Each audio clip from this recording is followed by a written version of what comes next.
অসমৰ সৰ্বকালৰ যিজন আটাইতকৈ শক্তিশালী নেতা আছিলে সেইগৰাকীৰ নাম হৈছে চাওলুং চুকাফা। সৰ্বকালৰ আটাইতকৈ শক্তিশালী নেতা। তেওঁ যেতিয়া আটাইতকৈ শক্তিমান আছিলে তেতিয়াও কেতিয়াও কাৰো খাদ্যাভ্যাসত হাত দিয়া নাছিলে। কাৰো সংস্কৃতি ৰীতি নীতি পৰম্পৰাত চাওলুং চুকাফাই হাত দিয়া নাছিলে।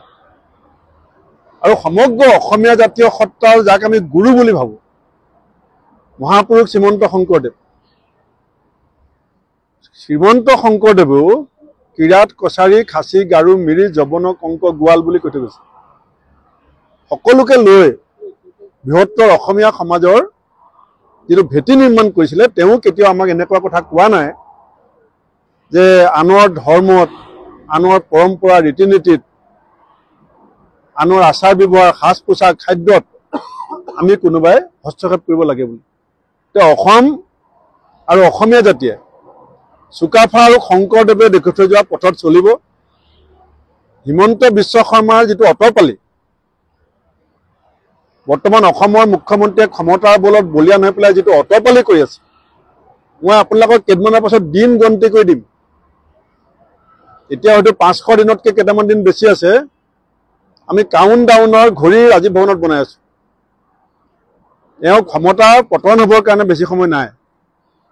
আমি কৌশলগত কাৰণত কৌশলগত কিছু ভুলৰ কাৰণে আমি উপ নিৰ্বাচনত আমি যিমতে আশা কৰিছিলোঁ সেইমতে নহ'লে। 2026ত আমি কৌশলগত একো ভুল নকৰোঁ।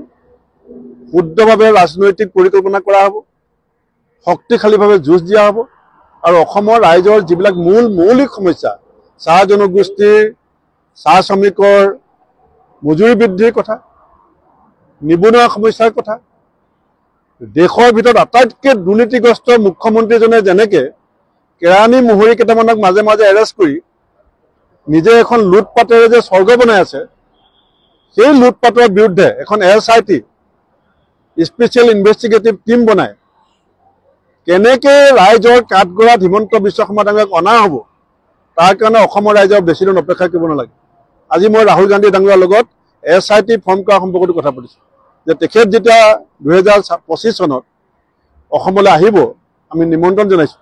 তেতিয়া তেখেতে যেনেকৈ কৈছিলে যে দেশৰ ভিতৰত আটাইতকৈ দুৰ্নীতিগ্ৰস্ত মুখ্যমন্ত্ৰী হৈছে হিমন্ত বিশ্ব শৰ্মা, এইবাৰ ৰাহুল গান্ধী ডাঙৰীয়া গৈ এনাউন্স কৰিব অসমৰ ৰাইজৰ আগত যে আমাৰ চৰকাৰ হোৱাৰ 100 দিনৰ ভিতৰত SIT ফৰ্ম কৰি এই হিমন্ত বিশ্ব শৰ্মা ডাঙৰীয়া আৰু তেওঁৰ নেতৃত্বত যি দুৰ্নীতি ভ্ৰষ্টাচাৰ চিণ্ডিকেট ইয়াৰ সম্পূৰ্ণ তদন্ত কৰি শাস্তিবিহী আৰু লুটপাটৰ টকা ৰাজভঁৰাললৈ ঘূৰাই অনা হ'ব।